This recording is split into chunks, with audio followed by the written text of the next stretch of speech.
जहां राजधानी देहरादून में नदियों के किनारे बढ़ती अवैध बस्तियों और अतिक्रमण को लेकर जिला प्रशासन और नगर निगम गंभीर है। एनजीटी के आदेश के बाद भारी पुलिस बल की मौजूदगी में नगर निगम अतिक्रमण हटाओ अभियान चला रही है।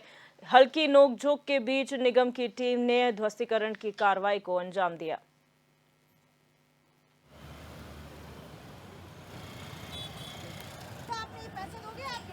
माननीय एनजीटी के आदेश के क्रम में लगभग 525 अवैध अतिक्रमण जो 2016 के बाद रिस्पना नदी के किनारे पाए गए थे, उसमें से 89 लोगों को नगर निगम के द्वारा नोटिस जारी किए गए थे और एक सप्ताह का उनको समय दिया गया था जवाब दाखिल करने के लिए। उसमें कुछ लोगों के द्वारा अपने बिजली पानी के बिल 2016 से पहले के दिखाए गए, ऐसे लोगों की संख्या 15 थी।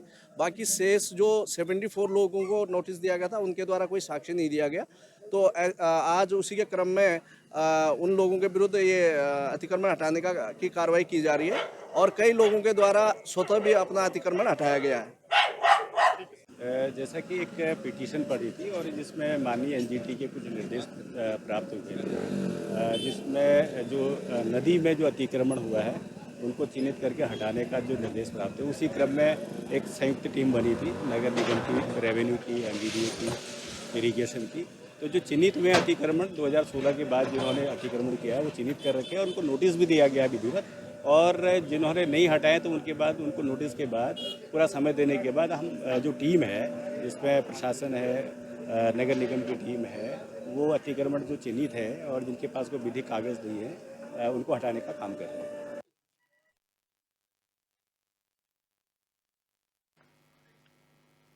और हमारे ब्यूरो चीफ रोहित विक्रम सिंह ज्यादा जानकारी के लिए हमारे साथ लाइव जुड़ चुके हैं। रोहित, सुबह बात की गई चूना भट्टा की तरफ जो है अतिक्रमण हटाने की कार्रवाई की गई है, कुछ हल्की नोकझोंक की भी खबरें सामने आई हैं, क्या कुछ पूरा मामला है, क्या जानकारी आपके पास है?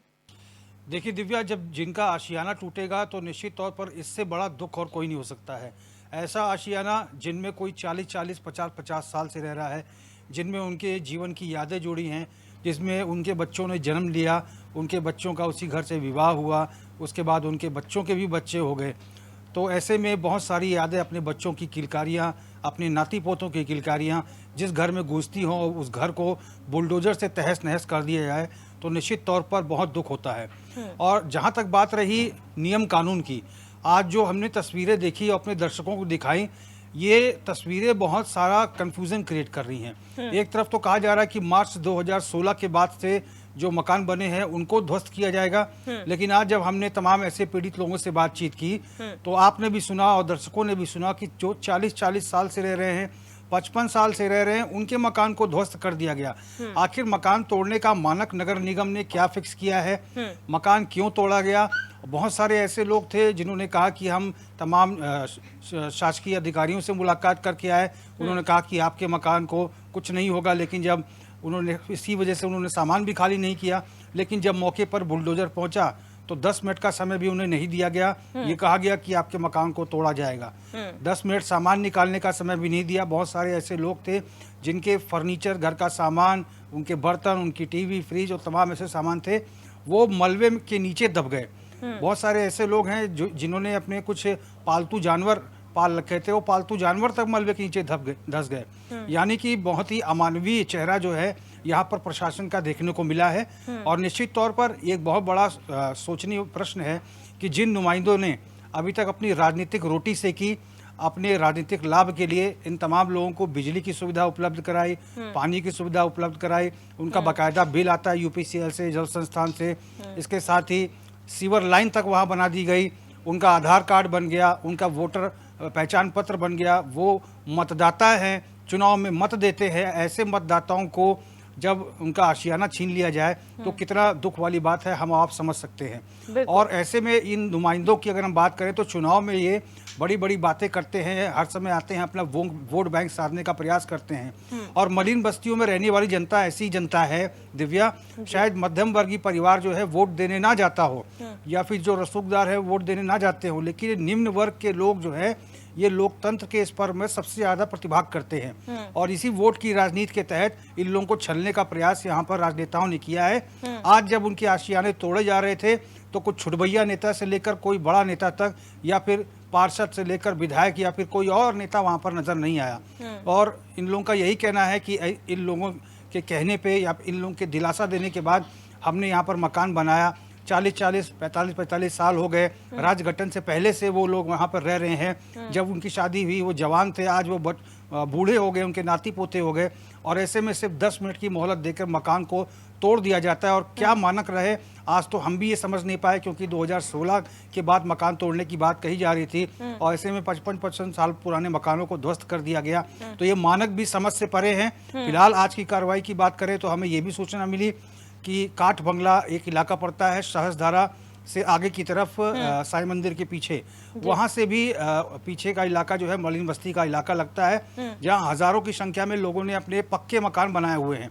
वहां पर बुलडोजर पहुंचता है प्रशासन का, लेकिन जब हम वहां पहुंचते हैं तो वहां पर आज कार्रवाई स्थगित कर दी जाती है। लिहाजा आज जो कार्रवाई हुई है वो चूना भट्टा के नीचे रहने वाली जो मलिन बस्ती है वहां पर हुई है। और ये ऐसी बस्ती नहीं है, बस्ती ऐसी है जहां पर पक्के मकान बने हैं, लोगों के घर में टेलीविजन है, फ्रिज है, तमाम चीजें हैं। और बस यही है कि वो नदी के किनारे बने हुए हैं और सिर्फ राजनीतिक लाभ के चलते नेताओं ने ऐसा किया है। नेताओं ने अगर उनको पहले से ही बता दिया होता कि आप यहाँ मकान मत बनाइए, यहाँ मत रहिए, तो निश्चित तौर पर ये कोई और वैकल्पिक प्रबंध करते, जमीन खरीदते, अपना पक्का मकान बनाते। लेकिन नेताओं के झूठे वादों में, इन फरेबियों के झूठे वादों में आए और आज नतीजा ये हुआ कि एक भी नेता वहाँ पर नजर नहीं आया। बहुत सारे लोगों को हमने भी फोन करने का प्रयास किया, लेकिन किसी भी जनप्रतिनिधि ने फोन नहीं उठाया। तो निश्चित तौर पर इस पे अब अध्ययन करने वाली बात होगी कि आखिर मानक क्या है। जब 2016 के बाद के मकान तोड़ने की बात कही जा रही थी, तो ऐसे में 40 साल पुराने, 55 साल पुराने मकानों को क्यों तोड़ा गया?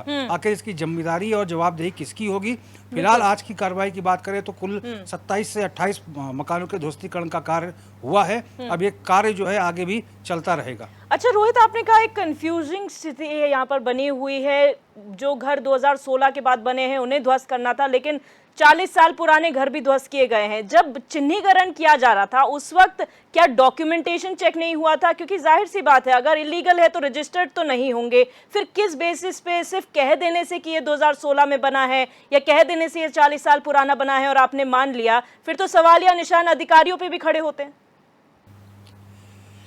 निश्चित तौर पर यहाँ पर लोगों ने बताया कि हमारा राशन कार्ड तक बन रखा है, हमारा वोट आधार कार्ड बन रखा है, हमारा बिजली का बिल आता है, पानी का बिल आता है, सीवर बकायदा। सीवर किसने बना के दिया? इन नेताओं ने बना के दिया, ताकि आप यहाँ पर रहिए और चुनाव जब आए तो हमको वोट दीजिए। और अब ऐसे में जब ध्वस्तीकरण का कार्य हो रहा था तो वहाँ पर कोई नेता नजर नहीं आ रहा था। ये क्या मानक है, किस आधार पर मकानों को तोड़ा जा रहा है, ये देखने वाली बात होगी, उस पर समझने का प्रयास होगा। इन तमाम अधिकारियों से भी पूछने वाली बात होगी। ये सवाल बनता है कि आखिर 16 के बाद के मकान की कार्रवाई कही गई और अब जो है पुराने मकानों को तोड़ दिया गया। जो मकान 40 साल पहले बन रखे हैं, जब पुश्ते भी नहीं बने थे, ऐसे मकानों को पर कार्रवाई क्यों की गई? या फिर इनको वार्निंग दी जाती या फिर कुछ समय दिया जाता, तो निश्चित तौर पर ये आगे के बारे में सोचते। और यहाँ पर जो इन तमाम अफसरों से, इन तमाम नेताओं से भी सवाल जवाब होना चाहिए कि किसके कार्यकाल में ऐसा हुआ, वहाँ पर कौन विधायक था उस समय, वहाँ पर कौन अफसर था, क्यों उस समय कार्रवाई नहीं की गई, क्यों यहाँ पर एक के बाद एक मकान बनते चले गए, किसने शय दी, किसके झूठे आश्वासन के चलते इन लोगों को बरगलाया गया और आखिर एक लंबी चौड़ी जो मकानों की श्रृंखला है वो तैयार हो गई। हजारों की संख्या में दिव्या ये मकान है पूरे देहरादून में। इसकी कड़ी रिस्पना की अगर हम बात करें तो देहरादून के राजपुर गांव से शुरू होती है, जहां से ये रिस्पना का उद्गम स्थल है। वहां से लेकर आईएसबीटी तक यहाँ पर हजारों की संख्या में ऐसे लोग हैं जो मलिन बस्तियों में रहते हैं, या फिर यूँ कहें कि इनकी संख्या लाखों से ऊपर हो सकती है। और ऐसे लोग हैं जिनके हजारों लाखों की संख्या में जो अच्छा खासा वोट बैंक है, और इसी वोट बैंक के लालच के चक्कर में इनको रोका नहीं गया, इनको सिर्फ इनका ढाढ़स बताया गया, इनको बरगलाया गया ताकि आप मकान बनाइए और जब चुनाव आए तो हमको वोट दीजिए, क्योंकि हमने आपको यहाँ पर बसाने का काम किया है। तो निश्चित तौर पर इस पे भी जांच होनी चाहिए और ऐसे प्रतिष्ठानों पर भी जांच होनी चाहिए जो नदी के जलागम क्षेत्र में बने हैं। बहुत से ऐसे सरकारी भवन हैं, बहुत से ऐसे व्यावसायिक भवन है, होटल है, बहुत से ऐसी जो शिक्षण संस्थान है जो जी। रिस्पना नदी के जलागम क्षेत्र में बने, यानी कि नदी के ऊपर ठीक बने है। हुए हैं, वो आखिर कैसे बन गए, किसकी अनुमति से बन गए, कि किसने नक्शा पास किया, किसने आदेश दिया, तो बिल्कुल। जांच हो ये रही भी है। जांच का विषय है, ये भी जांच का विषय है। बहुत शुक्रिया हमारे साथ जुड़ने के लिए रोहित, और तमाम जानकारी साझा करने के लिए।